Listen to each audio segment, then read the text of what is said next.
Ready to hear my top tips for applying Bond?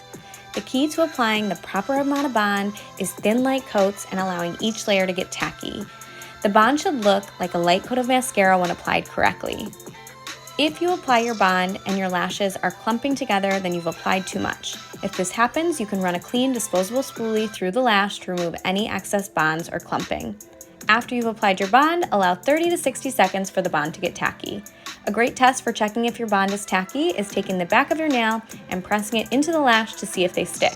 If they stick, then you're ready for your next layer of Bond.